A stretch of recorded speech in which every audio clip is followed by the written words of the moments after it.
friends, it's Mari here for Honeybee Stamps. I'm going to be creating this A2 size card that you can see here on the screen. I'm going to be using a combination of this Patchwork Pumpkins stamp set, the coordinating stencil, and the coordinating dies to create this really cute card. You can see that there's all kinds of really fun images in this set to create some really cool different elements for your pumpkin. This stencil is such a game changer when it comes to coloring. If you're not a lover of coloring, stenciling is the way to go. It's so quick and easy. And then of course the coordinating die just makes creating this card and many different types of cards with this set super easy. I'm going to be using a combination of different inks from PinkFresh Studio, and of course I'm going to be using my Honeybee blending brushes. I'm working on my Wendy Vecchi Make Art Station here, and you can see that I've just got my white cardstock here on my mat, just held down with these magnets. And I will try to remember to link up to the colors of the PinkFresh inks in the description box below. But really, you could do this with any inks that you have in your stash. You can color your pumpkin whatever colors you like. I like to start with the lightest color in the set of colors that I'm using and then go darker from there. So there you can just see that I'm using 3 different colors or shades of the same color to create a little bit of depth and dimension with this stencil for my pumpkin here. So I'm just adding a little bit of shading around the edges, keeping the center a little bit lighter. And I am going to be doing some heat embossing over top of this. So the ink blending isn't super crucial. It doesn't have to be perfect, but I did just want a little bit of a nice variation in the light and darks in those oranges.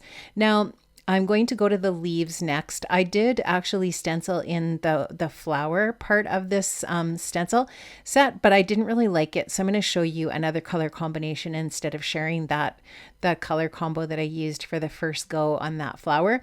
But I really love this leaf. I think it's really pretty. It started off with a really light green and then blend into a really deep teal color, which is really super pretty. Just going in with that darkest color around the edges. And I love how there's just this ability to layer all the details onto these images with these stencils and all of the different layers of the stencil for each one of these different bits here. So you can see that the small flower with the little stem, you can actually create lots of really nice detail with that as well. And then of course you can use the stamp in combination with this, which you will see me do a little bit later in the video here. So I'm just going to add a little bit of detail with a bit of orange, just kind of around the edges.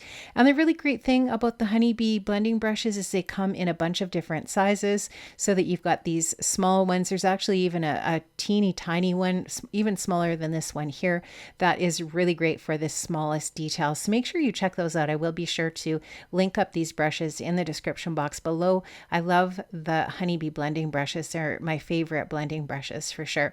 Now there you can see the second flower that I did and all of the different little shading details. I used the same colors for that second, the large flower, as I did with the teeny tiny flower. Now the really cool thing about this stamp set is you can layer all these different textures on top of your stenciled image. So what I'm going to do is I'm going to use my anti-static powder tool here just to make sure that my embossing ink is only going to stick to where I want it to stick. So here you can just see that I'm going to go ahead and ink up those stamps, and then I'll go ahead and spread my embossing powder over top. This is just a really nice gold, and I'll melt that, and you can just see the beautiful texture and shine that adds to this pumpkin. And you could do this with any different color of ink. You wouldn't have to heat emboss it. I just thought this was really fun. And you can just see how I'm adding in the layers. It's nice to add that center section before you add the layers next to it. So I did the outermost layers first for the stamping, and then the center, and then the 2 sides beside the center. And you can just see how gorgeous that is. Now I'm actually going to stamp over top of all of my other images as well. So I'm going to heat emboss the flower with that same gold ink. And I'm going to heat emboss all of the other images there for my project as well. So I just went ahead and stamped that embossing ink over top of the image, added the embossing powder, melted it, and you can just see how pretty that is. And I did that for the leaves as well in that small flower. And now I've got the dies taped on there with some low tack tape, and I'll set those die cuts aside. This is the Autumn Splendor A2 cover plate. This is beautiful. It's just so fun to create a background with this. I've actually die cut that out 4 times because I want it to be really dimensional, and I'm going to glue all of those different layers together, and that's going to be the background for my pumpkin. So I'm going to glue those all together, and then I'm going to glue them onto my A2 card base. And that'll be the base for my little scene here with my pumpkin. Now I'm using the Bitty Buzzwords Fall dies to create the sentiment for my project today. So I die cut out the detailed word grateful, and then I die cut out the background for that in some teal cardstock.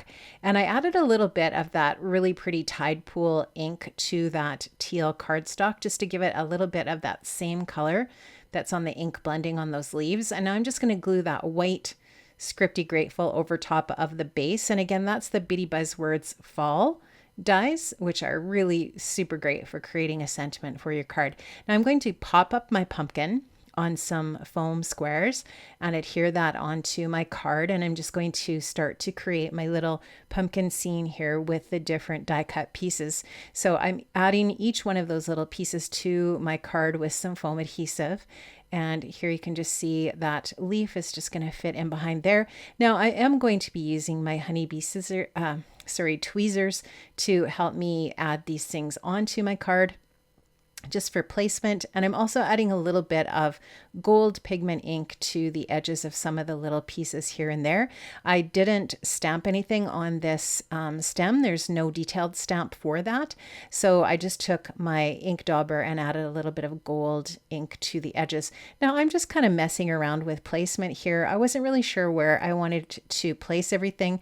And what I ended up doing is ink blending more of the leaves and flowers to add onto my card. I just felt like it was kind of a little bit off balanced. I didn't really like how it was looking, and I felt like it needed just a little bit more detail.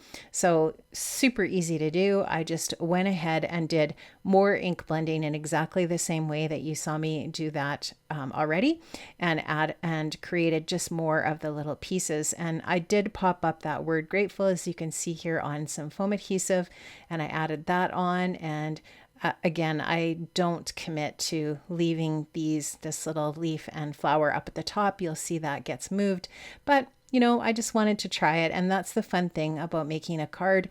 It's your project. You can make it however you want, and it's your design, so you can design it however you want. And I was just having fun moving things around and just kind of trying to decide what looked balanced. I'm also going to be using the Halloween Harvest gems from the Autumn Splendor release. These are really pretty. I love them. I just love how they've just got those really nice, deep, kind of autumn looking tones. And I'm going to put 3 up in that corner there, and then 2 down by the largest yellow flower. Again, I am going to move things around slightly for the final reveal of this design, but I just put these here for at this point. Now I'm going to add some white splatters. So I just put my card into my splat box, and I watered down some white paint and just using a fan brush to splatter that on. And that just adds some nice a little bit of texture and detail. It just kind of adds just that little extra bit of zhuzh to your card. I love how that looks. So here I'm just looking at it and I'm thinking, I don't know, it needs something else. And then I am going to, at this point, add an A2 thin frame to the card, which I feel like really adds a nice bit of detail. And that's just some teal cardstock that I used from my stash.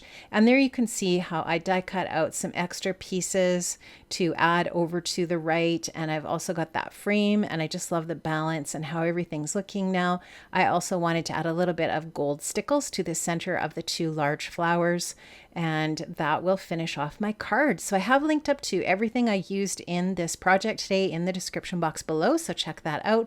Thanks for stopping by today, my friends, and I will see you soon. Have an amazing day, and bye-bye.